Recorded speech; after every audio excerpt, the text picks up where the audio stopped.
Ribnik v Blagovci in v Šentjožbaltu, to sta dve majhni župniji, ki skupaj štejeta 850 prebivalcev, kar je za slovenske razmere majhna župnija, za evropske razmere pa nezaslišano majhna župnija. Predvsem sem se vprašal, ko bo zdaj z mano, če jaz res postanem duhovnik, ker na prvi korak, v prvem trenutku, jaz sem mislil, to pa ne, tako, jaz pa to res ne morem biti, to ni zame.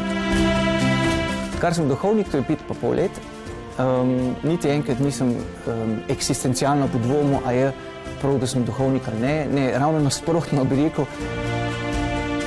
Moj delovni dan se pravzaprav, vsaj večinoma, začne na enak način, vstanem in najprej pojem psalme, berem svetpisem v tišini, se pravi dobre pol ure, 45 minut recimo si vzamem za več ali manj branje Svetega pisma.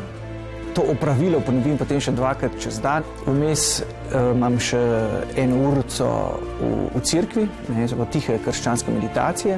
Drug del dneva so pa stvari, ko sem z ljudmi. To pomeni, da imam pogovore, imam srečanja, imam kakšne kavice, imam spovedi, imam ziljenja, jih obiskujem, bolnike. Jaz doslej sem vsak dan šel, tudi če sem bil v gorah ali pa na kakšnem bolj dopustu na off, pa ni bil mogoče glih cirkuce zraven, ampak opremo imam pa sabo.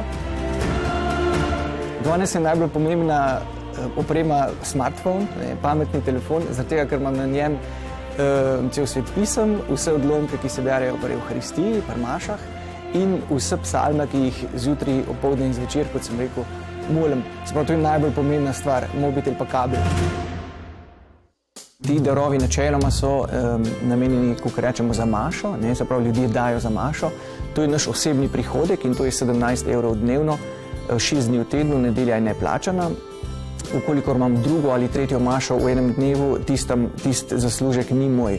Res je, da imam tudi mogoče nekaj manj stroškov glede na druge ljudi, se pravi, jaz ne plačujem najemnine ali kredita za hišo.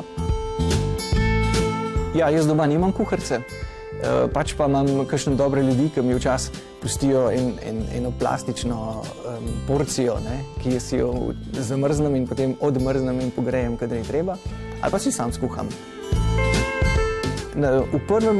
Čisto v prvih letih duhovništva sem bil že na Facebooku, pa sem potem začutil, da se moram umakniti, da rabim mir, da ni dobro, da sem non-stop priklopljen, da mi non-stop pozornost jemlje. Po nekaj časa, v nekaj mesecih ali nekaj letih sem pa prišel nazaj, sem se naredil nov profil, ki ga imam še zdaj.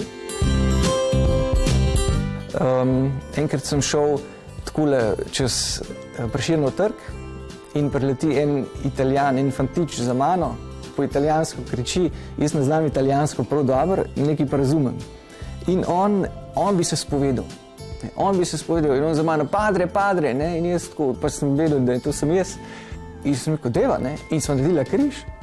In sem ga tam sred, ampak dobesedno sred Prešernovega trga spovedal. Tukaj razumem, da sem razumel njegove grehe. Zame osebno je spovedovanje pravzaprav eno najlepših opravil.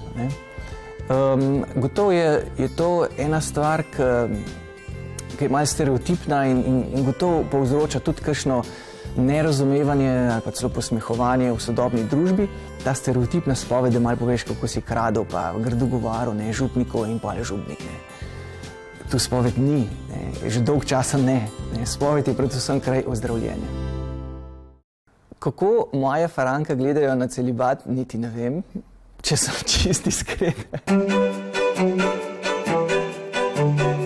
Kako pač nasplošno žene in punce gledajo na to, verjetno vsaka drugače, ne vem. Je pa to moje veselje, to je super živeti. Celibat živeti je enkratno, ker živim svobodo, živim popolno svobodo, čisto v fizičnem smislu najprej, ampak tudi v duhovnem smislu. Jaz nimam vezi, jaz nimam odnosa, ki bi bil moj ekskluzivni odnos.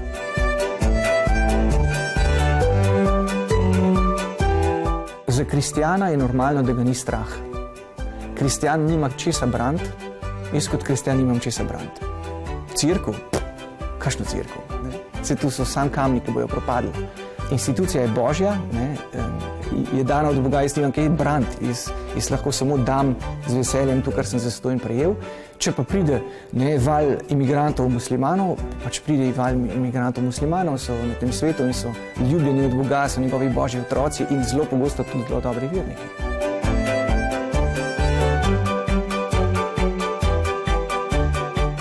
Človek, če po čem hrepeni potem, da bi bil ljubljen. Da bi bil ljubljen, ker je. In moje delo je, da osvobajam od tistega, kar ljudi od tega odvrača.